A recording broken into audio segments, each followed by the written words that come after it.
ഹരികൃഷ്ണ, എല്ലാവർക്കും നമസ്കാരം. അപ്പോൾ ഇന്നലെ ഉത്ഥാന ഏകാദശിയായിരുന്നു. ഞാൻ ഭീഷ്മ പഞ്ചകത്തിനെ കുറിച്ചിട്ടാണ് പറയാൻ വരുന്നത്. ഇന്നലെ തുടങ്ങി ഭീഷ്മ പഞ്ചകം. കാർത്തിക മാസത്തിലെ അവസാനത്തെ 5 ദിവസമാണ് ഭീഷ്മ പഞ്ചകം അഥവാ വിഷ്ണു പഞ്ചകം എന്ന് അറിയപ്പെടുന്നത്. നവംബർ 5 വരെയാണ്.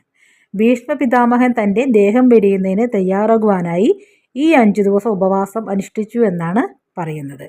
സാധിക്കുമെങ്കിൽ പരമപുരുഷനായ ഭഗവാനെ പ്രീതിപ്പെടുത്താൻ വേണ്ടി ഭീഷ്മപഞ്ചക ദിവസങ്ങളിൽ ഭക്ഷണ പദാർത്ഥങ്ങൾ ഒഴിവാക്കിക്കൊണ്ട് ഉപവാസം നമുക്ക് അനുഷ്ഠിക്കാം. ഏകാദശി ദിവസം ഭീഷ്മപിതാമഹനെ സ്മരിച്ചു കൊണ്ടുവേണം വ്രതം ആരംഭിക്കാം. പൗർണമി ദിവസം അവസാനിപ്പിക്കുകയും ചെയ്യണം.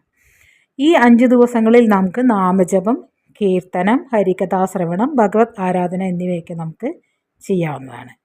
ഈ 5 ദിവസം വെള്ളമോ പാല് മാത്രമോ അല്ലെങ്കിൽ ദിവസം ഒരു നേരം മാത്രം ഭക്ഷണം കഴിച്ചിട്ട് ഈ ഉപവാസം നമുക്ക് അനുഷ്ഠിക്കാം.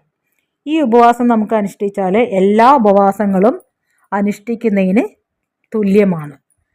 പിന്നെ പഴങ്ങളും പച്ചക്കറികളും മാത്രം ഭക്ഷിച്ചുകൊണ്ട് നമുക്ക് ശ്രീകൃഷ്ണ ഭഗവാനെ ആരാധിക്കാം. വിത്തുകൾ നിറയെ ഉള്ള പഴങ്ങൾ കഴിക്കാൻ പാടില്ല, ഉപേക്ഷിക്കാം. ഭക്ഷണ പദാർത്ഥങ്ങൾ ഭഗവാനെ നിവേദിച്ച ശേഷം മാത്രം കഴിക്കാവുന്നതാണ്. പുഷ്പങ്ങൾ ഭഗവാനെ അർപ്പിക്കാം നമുക്ക്. അതിൽ ഫസ്റ്റത്തെ ദിവസം നമുക്ക് താമരയാണ് ഭഗവാന്റെ പാദങ്ങളിലാണ് നമുക്ക് ഭഗവാന്റെ പാദങ്ങളിൽ താമര വെച്ചിട്ട് നമുക്ക് അർപ്പിക്കാം പുഷ്പം.